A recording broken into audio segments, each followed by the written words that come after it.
오늘은 반어와 역설에 대해서 수업하도록 하겠습니다.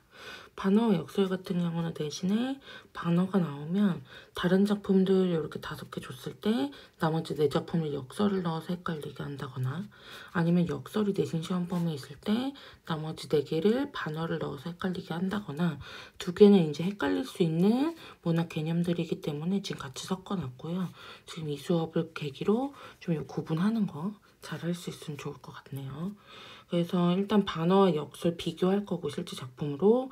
그 다음에 작품 보고 우리가 반어인지 역설인지 한번 문제 풀어보는, 그렇게 수업을 진행하도록 하겠습니다.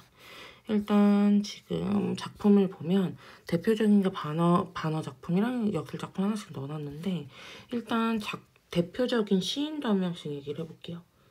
반어의 대표적인 시인은 누가 있다? 김소월이 있다. 지금 이 시는 그렇지 않지만, 그 다음에 역설의 대표적인 시인은 누가 있다? 한용운이 있다. 그죠? 그래서 만약에 내신에 나오면 지금 우리가 이 수업을 듣고 이해를 했지만 근데 너무너무 어려워서 풀 수가 없다. 그럼 요렇게라도, 어떻게라도, 이건 근데 마지막 그거지만 이렇게라도 풀어야 되는 두 시는 이런 식으로 많이 나오기는 해요. 그래서 요거는 뭐 알아두시면 되고, 근데 필기하기는 조금 그러니까 지우고. 그래서 반어와 역설에 대해서 알아볼 건데, 일단 반어에서 가장 중요한 건 뭐다? 상황이다. 지금 예시를 봐도 알겠지만 반어는 이렇게 길어요. 왜? 상황 설명을 해야 돼. 상황을 보고 났더니 이 사람이 반대로 말하고 있구나, 혹은 이 사람이 거짓말을 하고 있구나 라고 하면은 그건 반어법이 될 거고, 그 다음에 역설 같은 경우는 반어에 비해서 지금 예수 적게 드러났죠. 적게 드러나도 상황을 보지 않아도, 얘는 상황을 봐야 되고, 상황을 보지 않아도 역설을 구분할 수 있어야 돼요. 왜냐면 역설은 표현법에서 뭐가 있어야 된다? 모순이 있어야 된다. 그죠? 그게 가장 중요한 건데, 그 다음에 역설 같은 경우는 시에서 가장 많이 나오는 이제 유형들이 좀 있는데, 역설 같은 경우는 긍정이면서 부정이거나, 혹은 있으면서 없는 경우가 있어요. 얘기만 들어도 벌써 말이 안 되죠. 긍정인데 부정인 마음, 아니면 있는데 없다고 하는 상황, 이런 것들. 그러니까 지금 글로만 읽어도 말이 안 되면 역설. 글로는 말이 되는데 근데 상황을 보니까 말이 안 되네, 이런 것들이 반어라고 생각하면 될 것 같아요. 이해되죠? 그래서 지금 볼게요. 그러면 작품 보겠습니다. 반어 예시.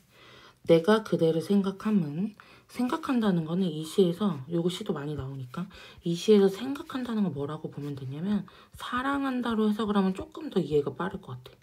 보면 내가 그대를 사랑하는 건 항상 그대가 앉아있는 배경에서 해가 지고 바람이 부는 일처럼 사소한 일일 것이나, 그럼 여기서 주어가 뭐야? 내가 너를 사랑하는 건 사소해. 근데 언젠가 그대가 한없이 그 외로움 속을 헤매이고 있을 때 오랫동안 전해오던 그 사소함으로 그대를 불러보리라.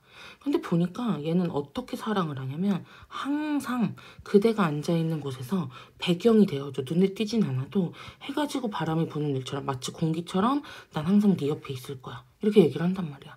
그럼 항상 내 옆에 있어주고 항상 배경이 되어서 나를 지켜봐주는 사람. 근데 이게 사소하다고 얘기할 수 있을까요? 이 지금 얘기를 들어보면 그럴 수가 없단 말이야. 그럼 여기서 얘기하는 사소함은 바로 무슨 표현이다?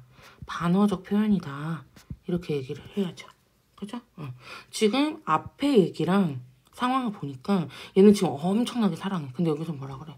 그냥 사소해 라고 얘기를 한 거기 때문에 요게 우리는 이제 반어다 라고 얘기한다고 보면 될 것 같아요. 그죠? 그 다음 두 번째 예시 볼까요?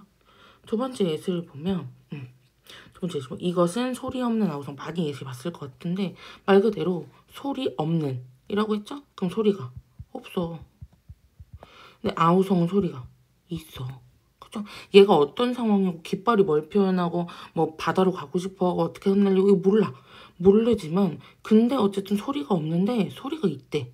그러면 상황이 뭔지는 모르겠으나 말이 된다 안 된다? 안 된다. 그럼 뭐다? 역설이다. 이렇게 생각하면 되겠죠. 이해되나요? 응. 그래서 그렇게 확인하면 되고, 그럼 작품 내용을 한번 볼게요. 작품 내용. 쉽게 생각해서 그렇게 보면 돼요. 만약에 친구가 약속 시간에 1시간을 늦어. 맺었던 상황이야. 근데 그 상황에서 친구한테 야, 너 진짜 일찍 왔다? 일찍 왔다? 이렇게 이야기를 해요. 그럼 지금 상황을 봐봐. 얘 늦었어. 근데 일찍 왔다고 얘기를 해. 그러면 상황이랑 지금 말이랑 맞아요? 안 맞아. 근데 이 상황을 지워봐. 지우고 야, 너 진짜 일찍 왔다? 이 말을 표현에 잘못된 게 있어? 없어. 얘가 10분 일찍 오고 1시간 일찍 왔을 수도 있잖아.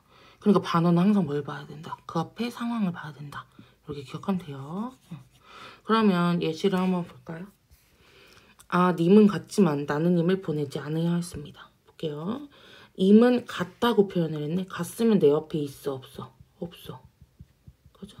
근데 임을 보내지 아니하였대. 그러면 보내지 않았다는 건 내 옆에 있어. 그러면 없으면서 있어. 무슨 표현? 역설적 표현. 그죠? 그 다음 두 번째, 세전을 거쳐. 세전은 소 파는 시장이라고 생각하면 돼요. 그 다음에 도수장은 도살장이에요. 그러면 내가 소시장을 거쳐서 도살장 앞에 왔대. 그럼 이 소를 어떻게 하겠다는 거야? 죽이겠다는 거야. 지금 도시화 산업화가 돼가지고 내가 농사를 짓는 농사꾼이란 말이야. 근데 농사꾼 소가 제일 중요해. 근데 도살장에 소를 판다는 거 결국에는 농사가 끝났다. 이제 농업사회는 끝났다. 도시화 산업화 됐다. 이런 좌절감을 드러내는 건데 근데 여기서 뭐라고 얘기해? 우리는 점점 신명이 난다. 신이 난다. 이렇게 표현을 하고 있단 말이야. 그러면 지금 상황을 보니까 이 사람은 농사에서 가장 필요한 소를 팔고 소를 죽이러 가면서 와, 나 신난다 라고 얘기를 해요. 이 상황이랑 이 말이랑 신이 날 수는 있어. 나 점점 신날 수 있어. 근데 상황을 보니까 말이 안 되잖아. 그래서 뭐야? 반어죠. 그 다음 요거는 이제 김소월 씨인 거죠? 그래서 보면 나보기가 역겨워 가실 때에는 죽어도 아니 눈물 흘리오리다. 죽어도 아니 눈물 흘리겠다라고 했는데 사실 이 죽어도 같은 경우는 이 시에서 강조하고 있는 거예요. 지금 화자의 상황 앞에 연도 봐야 되는데 이 부분만 넣어놓은 이유가 이 부분만 내신 선지 많이 나온단 말이야. 근데 이 앞부분이 어떤 내용이냐면 내가 너를 너무너무 사랑해. 근데 네가 나를 역겹다고 얘기를 해. 그래도 나는 너를 사랑할 건데 너가 만약에 간다면 그러면 나는 그래, 나 울지 않고 보내줄게. 이런 얘기를 하고 있단 말이야. 내가 진짜 사랑하는 사람이야. 근데 그 사람한테 너 가도 돼. 가도 나 절대 안 울어. 죽어도 안 울어. 사실은 어떻게 한다는 거야. 너무 죽을 것 같이 울고 싶다. 이런 얘기를 하고 있단 말이야. 그래서 이건 뭐다? 반어다. 이렇게 얘기를 할 수 있죠. 그죠? 요거는 요거랑 요거. 그 다음 네 번째. 우리의 사랑을 위하여서는 이별이 있어야 되네. 그럼 사랑을 위해서는 이별이 있어야 되는데 마치 얘네가 같이 있어야 되는 것처럼 보이는데 우리가 일반적으로 사랑은 뭘로 봐? 긍정. 이별은 부정으로 본단 말이야. 그럼 긍정을 위해서는 부정이 있어야 된대. 말이 된다 안 된다? 안 된다. 이 사람이 어떤 상황인지 모르겠고 아무튼 이건 말이 안 돼. 그죠? 그래서 여기는 사랑이랑 이별이 같이 있기 때문에 역설이다. 이렇게 볼 수 있네요. 그리고 나는 이제 너에게도 슬픔을 주겠다. 사랑보다 소중한 슬픔을 주겠다. 그러면 여기서 보니까 사랑보다 소중한 슬픔이라고 표현해냈는데 사랑보다 긍정보다 소중한 부정. 이거는 일단 어떤 상황인지 모르겠지만 말이 모순된다라는 거 확인할 수 있죠. 그래서 얘는 역설로 볼 수 있겠네요. 그죠? 이게 어떻게 부정이 더 좋냐고. 안 되잖아. 그치?